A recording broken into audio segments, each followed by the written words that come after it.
In this tutorial, we're going to talk about a little further about custom brushes.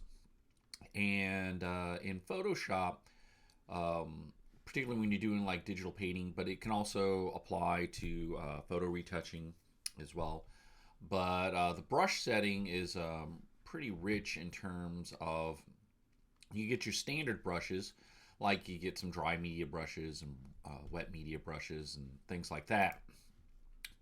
But you can create your own custom kind of brushes, and you can use these brushes to create clouds, debris, spots, or you can take photos, high contrast photos of, like in this example, lightning, and you can select the area that you want to create a custom brush for, and you can create um, custom brushes. So let's show you one really quick.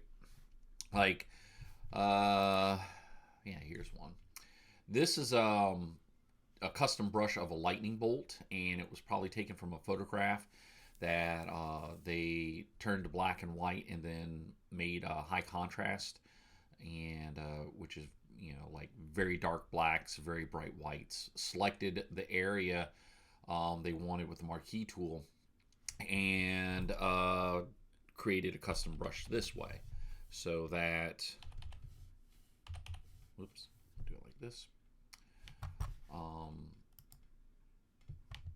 they could create a custom brush based off of a photograph, and I've seen this done with clouds. I've seen it done with grass, all kinds of things. But it gives you a brush that can create certain effects based off of actual photography.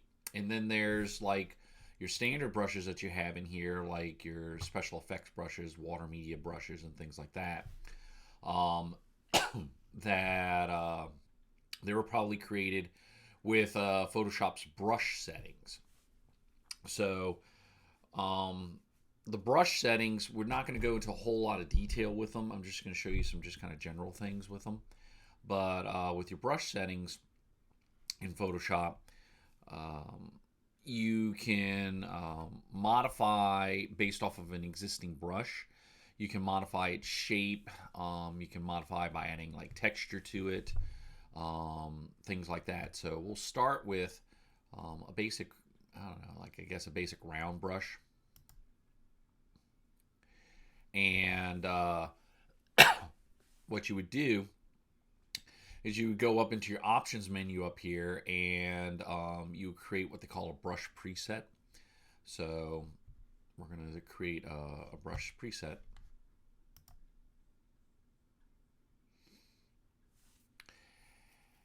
And what I would create with some of these kind of brush presets is textures that, like if I want to put spots, I'll show you in a second. Like if I want to put spots on this caterpillar skin, then I might create a texture brush that allows me to do that. And a lot of that's going to be altering what they call the scattering on it, and it's basic shape dynamics. So I'll create a new brush preset, and we'll just name it skin texture.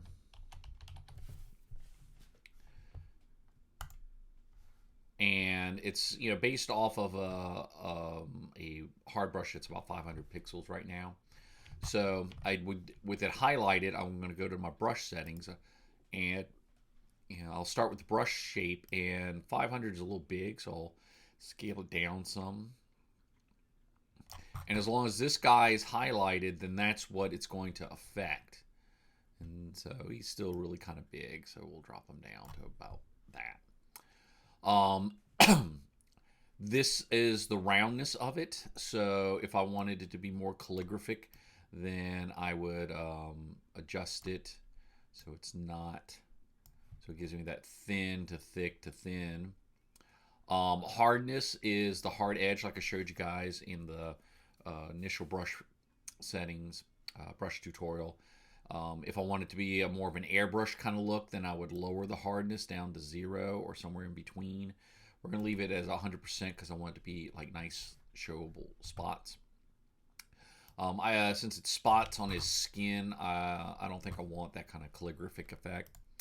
I'd go into shape dynamics and I might adjust and start making it a little bumpier.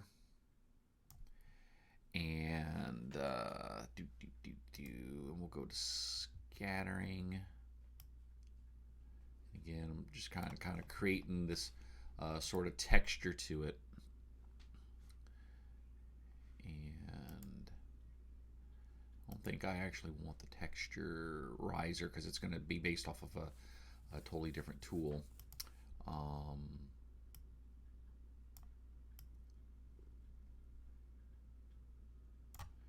And I want to adjust the spacing on it. Yeah, right here, spacing, so that it starts becoming like, the more I space it out, it becomes more like free-flowing little blots. But I'm going to set something with some space in between it so it shows up as spots.